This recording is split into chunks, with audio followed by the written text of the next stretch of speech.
Kratz, and then Nick Sirianni. Yeah, hi, guys. A lot of ground to cover here. I just want to ask about the cornerback spot, Howie. I think it's a bit of a surprise that there hasn't been one taken yet. You had the opportunity in the second round, Asante Samuel, and then again in the third with, I think, Ben St. Juste and Paulson Adebo kind of got picked right afterward. Are you comfortable with the cornerback spot, or was it the board that just led you away from that position? Yeah, I think we were going with the board, and we got 8 picks tomorrow.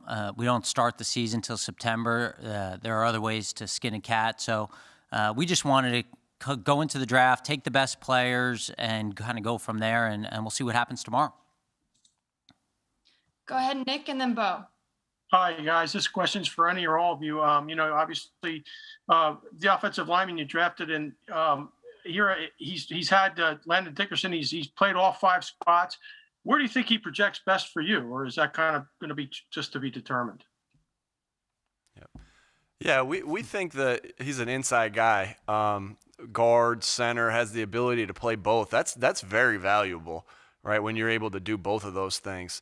And, and then obviously, too, he's had reps outside at tackle as well. So the versatility of him is really outstanding. We see him inside to start things off, but love his versatility and his toughness and his mean streak, and just glad he's an Eagle. Can I just follow up real quick on that? I mean, you have, it seems like there's a lot of guys on the roster now that have at least some kind of experience at center. Even Jack Driscoll was kind of preparing to play that position before the draft last year. What's your long-term plan there? Or do you have one? I mean, it seems like there's a bunch of guys, for when Jason Kelce finally does step away. Yeah, I think that we want to get a lot of guys who are good players, and the versatility just helps to have all these guys. Andy? Sure. I mean, you go back to 2018 when we played in London and Lane got hurt, and Isaac Seumalo moved from left guard to right tackle and played a heck of a game over there and helped us win the game. So the more hats you can wear, the more versatility, obviously the value it raises. But I'm sure as this goes along that will be figured out moving forward. Thank you, guys. Yeah, when I was with the 2014 Chargers, we went through 5 centers that year. So to me, you need guys with versatility. You need guys who can snap, because you just never know. And then Dave Zangaro. Please not. Hey, Howie. After the Milton Williams pick, the cameras showed the draft room, and it looked like Tom Donahoe was not super happy about the pick. I was just wondering if you could shed some light on that conversation there. Yeah, I think when we were at pick 70, there were a couple guys that we liked on the board. We moved back a little bit to see how it would go. A couple of the guys that we liked went as well. And these guys spend all year scouting these guys. And you get favorites. You get guys that you feel really strongly about. We all do. And, that's the fun part about being in the draft room, is the emotions of it. And at the end of the day, like, Milton Williams is an exciting player for our football team. We're excited to have him, and I don't want to take away from his day, but we're all excited about that pick. Go ahead. Even then, Jeff McLean. Hey, Howie, you've talked before about the concerns with drafting players with injury histories. Obviously, Landon Dickerson has a pretty lengthy one. What about him made you feel comfortable enough to draft him given the injury history there? Well, we think this is a special player and a special person, and we don't think that there was any chance that this guy would be available at the 37th pick without those concerns. And just when we think about what kind of player this guy can be, what kind of person this guy could be for our football team, it just was really exciting for us. Andy, you want to add to that? Yeah, just the makeup of Landon, the ability to overcome adversity, the mental toughness, the fortitude that he has as a player, as a person, the leadership.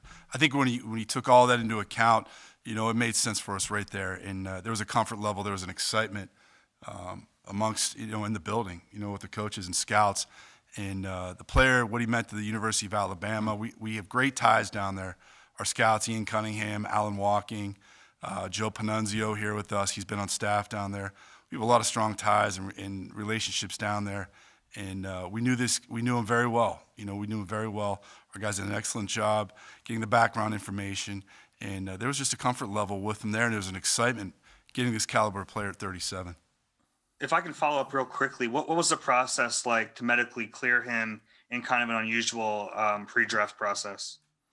Well, I think first of all, our trainers, our doctors do an unbelievable job, our performance staff, of really vetting these guys. And you talked about it, Dave. What an unusual process. I mean, you're still getting medical information the day of the draft. I mean, how unusual is that? And guys off the board, their fails, we don't touch them. And we rely on their judgment because they're excellent in their field. And at the end of the day, we rely on what they say. We bring them in. We get their perspective. We get their perspective on all these guys, their ability to practice and play, how long they think their career is, the injuries that they have, not just on Landon, on everyone in this draft. And we rely on them. And they've done an unbelievable job, really above and beyond, because it's been so hard to really get this information because it's been unusual. Jeff and then Martin. Howie, was there any hesitancy in taking Landon because of what happened with Sidney Jones in the second round? And, we've seen the opposite of that, where you guys had a guy like DK Metcalf, who did have a medical red flag, drop down your board, Right. And went the opposite direction.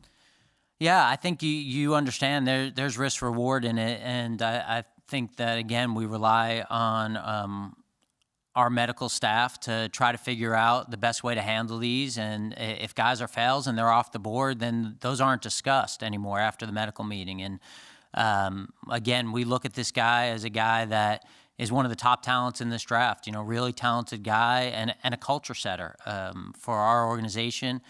And we're really excited to get him. And I know that when our fans see the type of player and person he is, and his fit in our city for our football team, they're going to be really excited. Just, we told him when we talked to him on the phone, no car wheels, right? Is that what he did? Car wheels? No car wheels. No car wheels, dude. No car wheels till he's fully clear.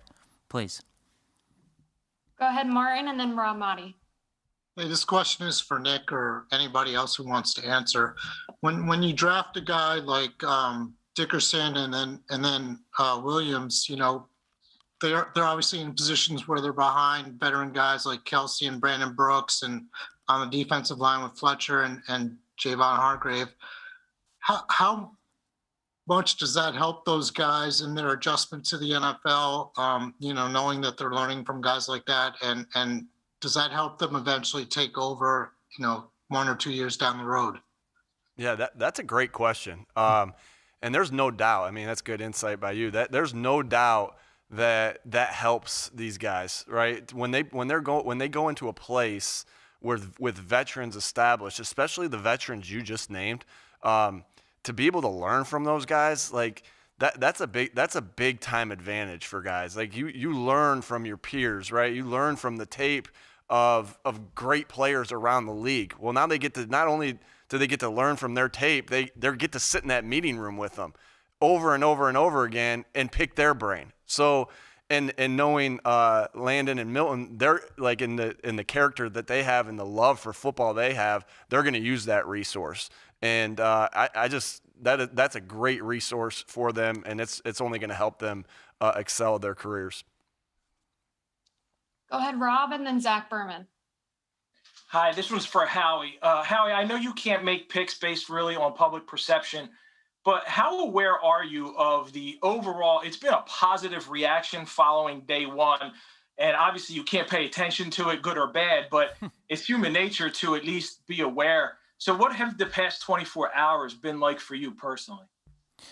Well, I think we got out of here about 1 a.m. last night, and I couldn't fall asleep till about 2:30, and then I got 4 kids, Rob, and they woke me up about 7 a.m., and then I started thinking about what we were going to do tonight, and then I think all of us talked to each other about 45 times today and watched tape, and by the time I turned around, Devontae was here, and we were going to the draft, and now I'm here. Like, I actually just asked somebody in this room, they were wearing a sweater, and I said, is it cold out? Like, what's going on outside? Like, there's like wind outside the draft room a little bit. So I have no idea what is going on outside this building. I have no idea what's going on in the world right now. If you told me there was a human catastrophe going on outside the world, is there? Is there not? Am I missing something? Breaking news, CNN, Fox News? Just a whole lot of wind, Howie.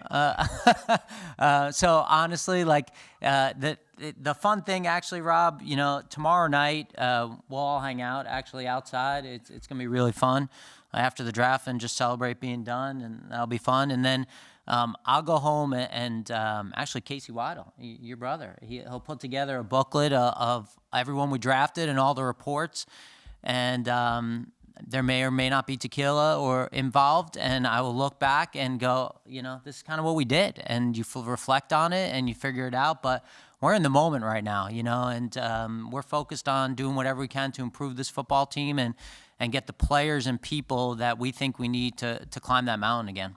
Rob, I had to go check on my house today. My wife made me go check on my house, and the contractor there gave me a high five. So that was my experience today. Better, but more real world experience right there. Thanks, Nick. We have time for one more, so we'll end it here with Zach. Hey, in getting back to Landon's medical, you said no cartwheels until he's cleared. Is there any sense when he's going to be cleared? Is training camp week 1 realistic? And are you confident it's not going to be a redshirt season for him? Yes, we are confident it's not going to be a redshirt season. I think, you know, Jeff talked about Sydney, and I think going in, we kind of said, hey, this is a guy, like, he's not going to play this year, and we're just going to get him right. You know, that's not what we're thinking about with Landon. And again, you know, we know that we're going to have to hold him back a little bit. I mean, that's who he is, and that's what he wants to do. But, you know, Arsh, Dr. Denota, Dr. Pepe, Tom Hunkley and his staff, all their staff, Ted Rath, they got him covered. And we're really excited, and again, really excited for our fans to meet these guys and get to know them, and excited to get 8 more guys, you know, maybe more, maybe less, who knows. Thank you, guys. Thanks for taking the time. Hopefully not as late tomorrow night. Thanks, guys.